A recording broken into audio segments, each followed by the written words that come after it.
Hello, everyone, and welcome to another Handbid testimonial. I have Jeremy Schwartz here with the Central City Opera, here local to actually the Denver area, and we are so happy to have you on today. Jeremy and his team recently ran a hybrid Handbid event.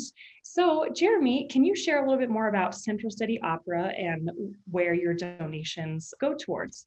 Absolutely. Yeah. Central City Opera is actually the fifth oldest opera company in the United States. Most of the money that we raise at these events goes towards general operating for our opera festival. That festival happens just in the month of July, traditionally up in our opera house in Central City, mostly because the opera house doesn't have any heat in it. But another way that the fundraising gets to be supportive is through our young artist training program. We have about 1,200 young artists from all over the world that audition for about 30 spaces in our annual program. And it's kind of like bringing them up to Central City, and they get to participate in lots of different musical and theatrical training to get them better stage presence and things like that. So most of what we do is to support those efforts. Tell us a little bit more about this hybrid event that you recently ran. Yeah, sure. So this is an event that we do traditionally in April. We had to postpone actually for the first time in April of 2020. We shifted to September of 2020 and then shifted again back to April of 2021. So this was a long-term planning event, and we really didn't know what we were getting into when we started shifting all of these things around. The event wound up being a hybrid event, mostly because we weren't really sure how many people we could get into one space. So it was really great to be able to, that space was meant to be an outdoor rooftop venue. Due to the weather, we actually had to pull it inside, unfortunately, but it was supposed to be a beautiful outdoor rooftop venue, which was going to follow all of those fantastic COVID protocols. But the hybrid event model was fantastic for us because what we found was that our patrons, many of them are used to going to a lot of these events often throughout the year, a few times a month sometimes. They really wanted to get out and party and see each other and do some things. So the in-person part of the hybrid was really key because those are our big player patrons who probably had most of the fundraising money there in the room with us, but also allowing the sort of webcast style to connect out to the world and allow a lot of people into our scene that may not have had the opportunity to do so otherwise. How did your virtual participants really engage with your in-person event, and how was that experience for them?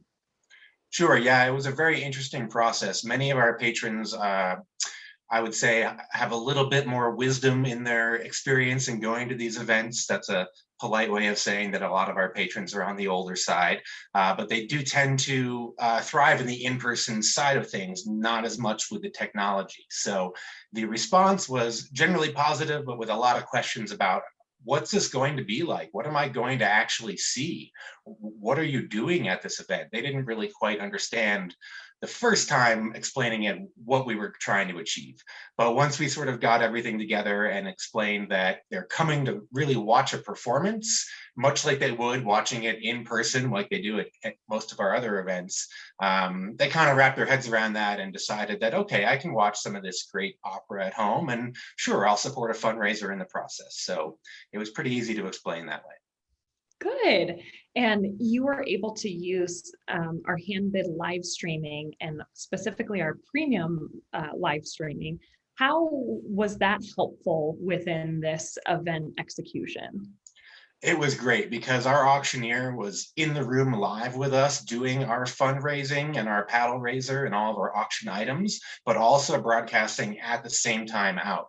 So having the sort of zero latency or no delay for our experience at home was great because we had bidding happening in both places simultaneously. And it was actually great to have the Handbid staff there to help us kind of run the room and run the online side of the auction so that we could keep it going and not preclude anybody who might have been at home experiencing a 10-15 second delay who might have missed out on getting at that hotel stay or whatever package they were trying to get in on. So, Oh, that's great. So you mentioned the Handbid staff. Can you talk a little bit more about maybe support, or whether that was virtual support or in-person support, and a little bit more about how our staff helped you? Sure, yeah, the staff was great, both virtually and in person. One of our biggest challenges was not only getting people to embrace the technology side of this event, which was sort of new to them, but really understanding how they were going to get to where they wanted to view this whole thing virtually. And what we were able to do was embed the Handbid technology right into our website itself, so that our patrons who knew how to go to our homepage, and pretty much that's all they wanted to do, they could go there and do that experience and not feel like they had to jump around between platforms or register for something that they weren't very familiar with. So it was great because they could just go and watch. Some of them donated through the platform. Many of our patrons still donate the old-fashioned way by writing a check or giving me a call. So it was really nice to have a variety of ways for them to get us exposure for the event and things like that. How do you feel like Handbid helped you in achieving your financial goals? Well, I definitely think the ease of use for the platform, for the bidding side of things, and really just getting into the whole platform itself made it easy to run the auction and the paddle raise, which definitely helped us get that money in. It was really nice to have the Handbid staff there to help facilitate the check-in and checkout process, which for us had always been kind of a manual ordeal, and a lot of paper tracking within both the room and the checkout itself. So having the platform to really handle the heavy lifting, so to speak, of the fundraising side of it, which is not so glamorous, which is tracking everything like that. That part really made getting the fundraising side accomplished so much easier because we could focus on the money and not so much the process. So I think that was really helpful for us. Tell us a little bit more about how you were able to overcome some objections that you may have had with your donors or with even your board of accepting mobile bidding or accepting new technology in this new COVID world. Sure. Well, I think one of the biggest challenges was the technology in general was never something that we had incorporated into most of our events. They're fairly traditional style fundraisers and things like that. So I knew that bringing the technology in would not only make our jobs easier in terms of putting on a hybrid event, which we had never done before, and things like that, but explaining to our donors how this is probably going to be the way that you will see a lot of events moving forward too, and that we were not the only ones going down this path. And this is going to be the future of many things that they attend, whether it's fully hybrid, some kind of in-person component, or whatever they want. But we knew that wrapping their head around this day and age of event technology would be really important. We did get some challenges back from some of the board members and people who are, used to these traditional in-person events. But I think once they saw the power of what the platform could do and how we could use some of what we were doing with the video aspect to do more of the storytelling that we are so good at on the stage, which was really important to bring it back to our mission at the fundraising event and at the gala itself. So I think that was important to us.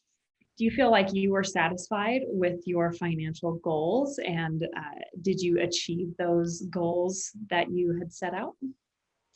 Definitely. Yeah, it was a challenging year with everybody's fundraising goals in general. We were lucky enough that our donors were very supportive throughout not only this event, but the whole pandemic. So we felt very comfortable bringing this platform to them to say, hey, listen, we're doing this. This is an event you love. Let's see if we can get it to the type of fundraising goal that we would have had for an in-person event. And we got there and we actually passed it a little bit. So we felt really good about that. And I think all in all, we wouldn't have been able to pull off the event in general at the caliber that we did without having the platform and the service in place for us. So That's awesome. That's so great to hear. And thank you for that compliment. of course. Yeah. Do you have any final thoughts on Handbid, or final tips and tricks, or maybe recommendations? I just think that overall, the platform, both from my perspective, my patron perspective, and our auctioneer's perspective, came to be really ease of use, and being able to come in and build our event out and do a lot of the sort of the back end side of it, but it wasn't complicated, it wasn't hard to understand, and everybody who came into the platform to use it felt really good about what they were doing in there. So I would say it was really helpful, and I could definitely see the advantage of using something like that in the future, even when we're not doing a hybrid or a virtual component necessarily. I think a lot of that, the check-in, check-out, those types of resources were superb for what I need. So thank you so much for sharing all of this and for sharing more about your event and how Handbid was able to help you. How can we learn more about Central City Opera? Yeah, you can absolutely check out centralcityopera.org. We have a Facebook page, an Instagram page, so we have lots of content going up through our education programs, fundraising events, and all kinds of things going on. So please check us out. That sounds great.